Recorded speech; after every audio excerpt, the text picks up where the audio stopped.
नमस्कार साथियों, श्रीमद् भगवत गीता के पास आपके हर प्रश्न का उत्तर है।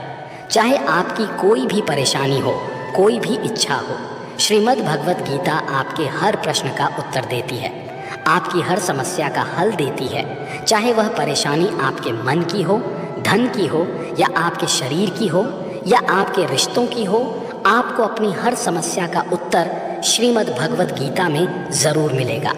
श्रीमद् भगवत गीता साक्षात भगवान की दिव्य वाणी है। एक बार एक बहुत ही गरीब किसान था। वो गरीब था, मेहनती था और खुश था। वो सुबह उठकर केवल 10 मिनट मंदिर में जाकर भगवान के आगे हाथ जोड़कर प्रार्थना करता था। उस किसान की पत्नी भी हर रोज़ किसान के साथ मंदिर जाती। प्रार्थना करके वो सारा दिन अपने खेतों में काम करता। उसका जीवन बहुत ही अच्छा चल रहा था।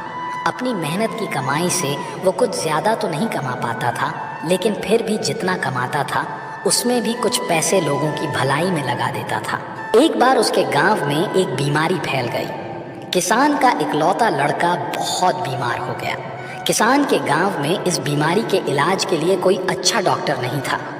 पास के शहर में उस लड़के को ले जाया गया। शहर के अस्पताल का इलाज बहुत ही महंगा था। उस बेचारे किसान के लिए अस्पताल के डॉक्टर की फीस और दवाइयों का खर्चा दे पाना बहुत ही मुश्किल था। किसान दिन प्रतिदिन हिम्मत हारता जा रहा था। एक दिन अस्पताल में बैठे बैठे वो इतना हताश हो गया कि वह ज़ोर ज़ोर से रोने लगा और कहने लगा, पता नहीं किस चीज़ का बदला ले रहा है भगवान। कभी वो खुद को कोसता है तो कभी परमात्मा को। किसान की पत्नी को अटूट विश्वास था, पर किसान को आशा की कोई किरण नज़र नहीं आ रही थी। अस्पताल के कुछ दूरी पर एक मंदिर था। किसान की पत्नी मंदिर में हर रोज़ प्रार्थना करने जाती, पर किसान का दिल नहीं करता। डॉक्टर ने किसान से कहा, उसके बच्चे के इलाज के लिए बहुत ज़्यादा रुपयों की आवश्यकता है। किसान के लिए इतनी बड़ी रकम इकट्ठा कर पाना असंभव था। किसान की पत्नी अब भी मंदिर जाती। वो भगवान के आगे हाथ जोड़कर प्रार्थना करती कि उसका पुत्र ठीक हो जाए। एक दिन मंदिर में एक सेठ आया। उसने किसान की पत्नी को बताया कि उसने किसान की बात उस दिन अस्पताल में सुनी, जिस दिन किसान रो रहा था। सेठ ने बताया, उस दिन सेठ की पत्नी भी अस्पताल में थी। अब वो पूरी तरह से ठीक हो गई थी और घर चली गई। सेठ को बातों ही बातों में पता चल गया कि किसान को बहुत ज़्यादा रुपयों की आवश्यकता है, तो सेठ ने तुरंत अपनी जेब से पैसे निकाल कर देते हुए कहा, उसके पास इस समय इतने ही पैसे हैं जिसे वो रख ले। साथ में सेठ जी ने कागज़ पर अपना पता लिखते हुए कहा, अगर उनको और पैसों की आवश्यकता हो तो वे बेझिझक मांग ले। किसान की पत्नी ने उत्तर दिया, इस कागज़ की कोई आवश्यकता नहीं है। वो जानती है कि ये पैसे उसको किसने भिजवाए हैं। जिसने उसे ये पैसे दिए हैं वो परमात्मा उसका हमेशा ख्याल रखेंगे। दोस्तों, इसको कहते हैं अटूट विश्वास, और ये सबसे ज़रूरी चीज़ है जिसे हम लोग अक्सर खो देते हैं। बुरे वक्त में यही तो करना इंसान को अपना अटूट विश्वास नहीं खोना है। बुरे समय में जब कोई दिखाई नहीं देता तब वो ईश्वर दिखाई देता है। श्री कृष्ण कहते हैं, जो मेरी भक्ति में मन लगाते हैं, मेरा ध्यान करते हैं, मैं उनको वो प्रदान करता हूँ जो उनके पास नहीं है, और जो उनके पास है मैं उसकी रक्षा करता हूँ। इसलिए दोस्तों, बहुत ज़रूरी है कि हम अपने बुरे वक्त में परमात्मा का साथ ना छोड़ें। श्रीमद् भगवत गीता का पहला उपदेश है कि चाहे आप किसी की मदद करें या ना करें, लेकिन जानबूझकर कभी किसी का दिल नहीं दुखाना चाहिए, क्योंकि जब आपकी वजह से किसी का दिल दुखता है तो याद रखना, आपको भी वही दर्द एक दिन ज़रूर मिलेगा। मित्रों, जो किसी और का है उस पर कभी अपना अधिकार नहीं जमाना चाहिए, कभी कब्जा नहीं करना चाहिए। जब शकुनी ने षड्यंत्र करके पांडवों को हस्तिनापुर से अलग करवा दिया, एक दूसरा राज्य दे दिया जहाँ की भूमि भी बंजर थी, जहाँ और कुछ नहीं हो सकता था, लेकिन पांडवों ने उस शहर को इतना सुंदर बना दिया, इतना वैभवशाली बना दिया कि हस्तिनापुर भी उसके आगे फीका लगने लगा। और उसके वैभव को और शान को देखकर दुर्योधन अंदर ही अंदर जलने लगा। इसलिए उसने कई षड्यंत्र करके उनका वो खांडव प्रस्थ भी उनसे छीन लिया। जो चीज़ उनकी नहीं थी उस पर भी कब्जा किया, तो उसका आखिर में परिणाम यही हुआ कि जो चीज़ उनके पास थी वह भी उसके पास नहीं रही, उसे भी गंवाना पड़ गया। इसीलिए जो आपका नहीं है कभी उस पर अधिकार नहीं जमाना चाहिए और ना ही किसी का दिल दुखाना चाहिए। इस दुनिया में दो तरह के लोग होते हैं। पहले वो जो छोटी सी मुसीबत आने पर डर जाते हैं, घबरा जाते हैं, दुखी हो जाते हैं, और दूसरे वे लोग चाहे उनकी ज़िंदगी में कितनी भी बड़ी मुश्किलें आ जाएं, लेकिन वो हमेशा खुश रहते हैं, हर मुसीबत में खुद को संभाल लेते हैं। एक वो होते हैं जिनके पास सब कुछ होता है लेकिन फिर भी हमेशा दुखी दिखते हैं, और दूसरे वो जिनके पास चाहे कुछ भी ना हो लेकिन फिर भी वो अपने प्रभु का नाम लेते हैं और हमेशा मुस्कुराते रहते हैं।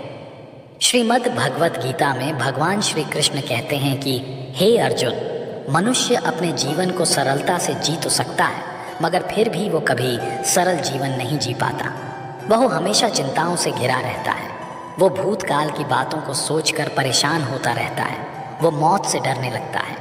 वो ना तो अपने जीवन को सही तरीके से जी पाता है और ना ही मृत्यु को गले लगा पाता है। हे अर्जुन, ज्ञानी व्यक्ति ना तो मरने वाले का शोक करते हैं और ना ही उनका शोक करते हैं जो अभी जिंदा है, क्योंकि वो जानते हैं जो मर गया वो फिर से जन्म लेगा और जो जिंदा है वो एक दिन ज़रूर मरेगा। मित्रों, श्रीमद् भागवत गीता सिर्फ एक धर्म के लिए नहीं है, बल्कि इसे धरती के हर इंसान को पढ़ना और समझना चाहिए। कहा जाता है कि जिस घर में भगवत गीता का पाठ हर रोज़ पढ़ा जाता है या सुना जाता है, उस घर में भगवान श्री कृष्ण स्वयं आते हैं। श्रीमद् भगवत गीता में भगवान श्री कृष्ण बताते हैं कि कर्म का नियम कहता है प्रत्येक घटना का एक कारण और प्रभाव होता है। समान रूप से किए गए कार्य के परिणाम अलग अलग हो सकते हैं। ये केवल इस बात पर निर्भर करता है कि मनुष्य कर्म करता किस प्रकार है। जिस प्रकार आग एक लकड़ी को जलाकर राख कर देती है, उसी प्रकार आत्मज्ञान आपके अंदर चलने वाले सभी द्वैत कार्यों को भस्म करके आपको आंतरिक शांति प्रदान करता है। कर्म करो लेकिन फल की इच्छा से नहीं, बस अपना कर्म करते जाओ और आगे बढ़ते जाओ। पूर्व काल में तुम्हारे पूर्वजों ने भी इस प्रकार मेरे द्वारा बताए अनुसार ही कर्म किए हैं और मोक्ष को प्राप्त हुए हैं। इसलिए अगर तू भी मोक्ष को पाना चाहता है तो पूर्वजों द्वारा सदा से किए जाने वाले कर्मों को ही कर। जो अपनी देह पर अभिमान नहीं करता और जो ममता से रहित हो गया है, जिसका चित्त निरंतर परमात्मा के ज्ञान में स्थित रहता है, वैसा कर्मयोगी अपना कर्म यज्ञ की तरह करता है और मोक्ष को प्राप्त होता है। जो अपना सब कुछ परमात्मा को अर्पित कर देता है, जिसके लिए परमात्मा ही सब कुछ है, जो अपने हर कर्म में परमात्मा को देखता है और हर कर्म परमात्मा के लिए ही करता है, वैसा कर्म योगी मोक्ष का अधिकारी होता है। कान्हा कहते हैं, नई शुरुआत इंसान को थोड़ा डराती है, पर याद रखना सफलता मुश्किलों के बाद ही नजर आती है। कौन क्या कर रहा है, कैसे कर रहा है, क्यों कर रहा है, इन सब से आप जितना दूर रहोगे आप उतना ही खुश रहोगे। कोई हमारा बुरा करे, ये उसका कर्म है, लेकिन हम किसी का बुरा ना करें, ये हमारा धर्म है। कोई भी रिश्ता अपनी मर्जी से नहीं जुड़ता, क्योंकि आपको कब, कहाँ और किससे मिलना है ये सिर्फ ऊपर वाला ही तय करता है। जिंदगी में दो लोगों का होना बहुत ज़रूरी है। एक कृष्ण जो ना लड़े फिर भी जीत पक्की कर दे, दूसरा कर्ण जो हार सामने हो फिर भी साथ ना छोड़े।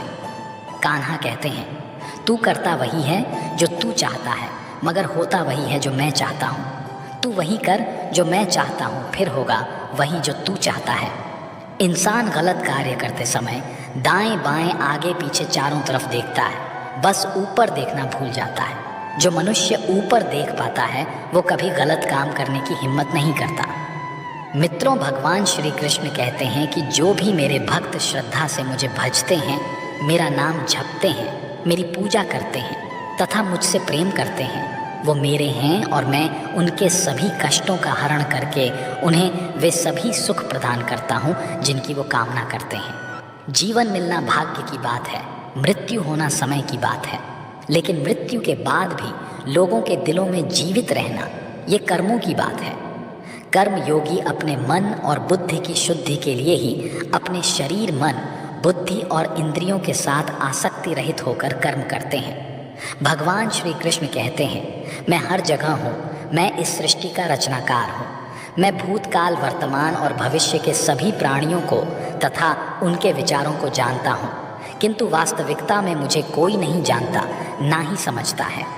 लोग कहते हैं अपनों के आगे झुक जाना चाहिए, किंतु सच बात तो यह है, जो अपने होते हैं वह कभी झुकने नहीं देते।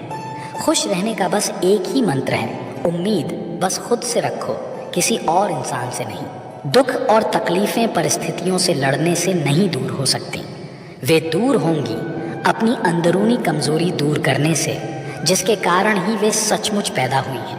अगर आप उन बातों और परिस्थितियों की वजह से चिंतित हो जाते हो जो आपके नियंत्रण में नहीं हैं, तो इसका परिणाम समय की बर्बादी और भविष्य में पछतावा है। बिस्तर पर चिंताओं को ले जाना पीठ पर गट्ठर बांधकर सोना है।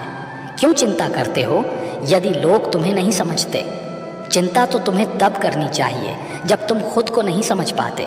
बीते कल का अफसोस और आने वाले कल की चिंता दो ऐसे चोर हैं जो हमारे आज की खूबसूरती चुरा लेते हैं। चिंता करोगे तो भटक जाओगे, चिंतन करोगे तो भटके हुए को रास्ता दिखाओगे। सबको गिला है कि बहुत कम मिला है। ज़रा सोचिए कि जितना आपको मिला है उतना कितनों को मिला है। आप कितनी ही चिंता क्यों ना कर ले, चिंता से एक छोटी सी समस्या भी हल नहीं होगी। अगर तुम्हें नींद नहीं आ रही तो उठो और कुछ करो, बजाय लेटे रहने और चिंता करने के।